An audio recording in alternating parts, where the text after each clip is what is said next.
السلام علیکم ورحمۃ اللہ وبرکاتہ۔ پیارے عزیز دوستو، بہت سے لوگ یہ سوال کرتے ہیں کہ اگر لڑکی بھاگ جائے تو اس کا کیا کرنا چاہیے۔ اس کے بارے میں استخارے کے بارے میں پوچھتے ہیں اور اس کے بارے میں سوال و جواب کرتے ہیں۔ تو آج ہم آپ کو بتائیں گے کہ اگر گھر سے لڑکی بھاگ جائے تو اس کا کیا کرنا چاہیے۔ تو پیارے دوستو عزیزو، اگر لڑکی گھر سے بھاگ جائے تو اس کا یہی مناسب حل ہے کہ والدین کو خاموش ہو جانا چاہیے۔ سب سے پہلے تو عشق مشق اور کھانسی خشک یہ تینوں چیزیں چھپانے سے نہیں چھپتیں۔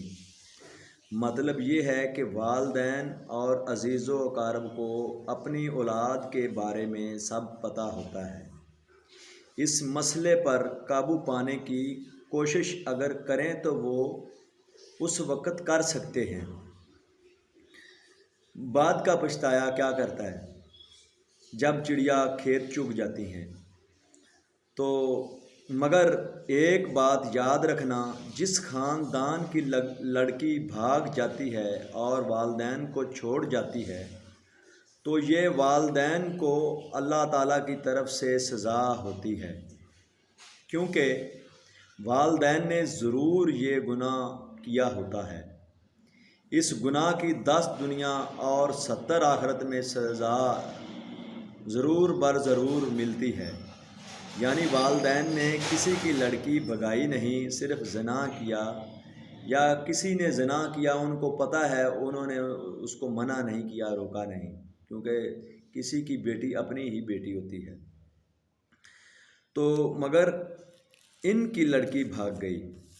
پہلے زمانے کے لوگ اس بات کو کسی کو بھی نہیں بتاتے تھے، یعنی لڑکی بھاگ جاتی تھی تو کسی کو بھی نہیں بتاتے تھے کہ ہماری لڑکی بھاگ گئی ہے، بلکہ شرمندگی سے سر جھکا لیتے تھے۔ اگر کوئی لڑکی کے بارے میں پوچھتا تھا کہ آپ کی وہ لڑکی کدھر ہے، کئی دنوں سے نظر نہیں آئی، تو والدین ٹال مٹول سے کام لیتے تھے اور کہتے تھے وہ ننہال گئی ہوئی ہے، وہ فلاں جگہ گئی ہوئی ہے، وہ فلاں جگہ گئی ہوئی ہے، مگر کسی کو یہ نہیں کہتے تھے کہ وہ بھاگ گئی ہے۔ لڑکی کا پیچھا کرنا گناہ سمجھتے تھے، کیونکہ ان کو پتہ تھا کہ ہم نے اپنے کیوں کی سزا بھگتی ہے۔ پیارے عزیز دوستو، اپنی اولاد کی حفاظت کرو، ان کو جوان ہوتے ہی بیاہ دو تاکہ نوبت یہاں تک آئے ہی نہ۔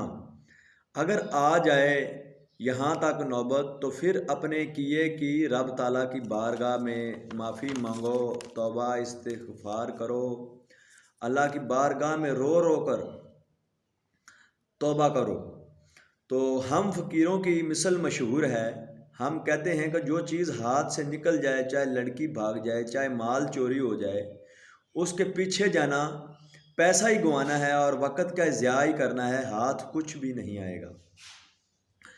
تو جو چیز ہاتھ سے نکل جائے اس کا پیچھا نہ کرو، ورنہ رسوا ہو جاؤ گے، ذلیل و خوار ہو جاؤ گے۔ لڑکی کا پیچھا کر کے اپنی بیٹی کو ذلیل و خوار نہ کرو۔ اب اس پر اگر وہ بھاگ گئی ہے تو اس پر مہربانی کرو، یہی آپ کی مہربانی ہے کہ اس کا پیچھا نہ کرو، کیونکہ آپ نے جو بویا وہ کاٹ لیا ہے۔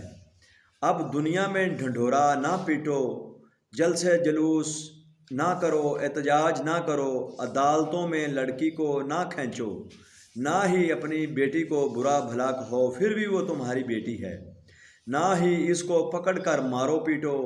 ہم سب آپس میں سب بھائی بھائی ہیں اور سب ہی ایک ہی دیگ کے چاول ہیں۔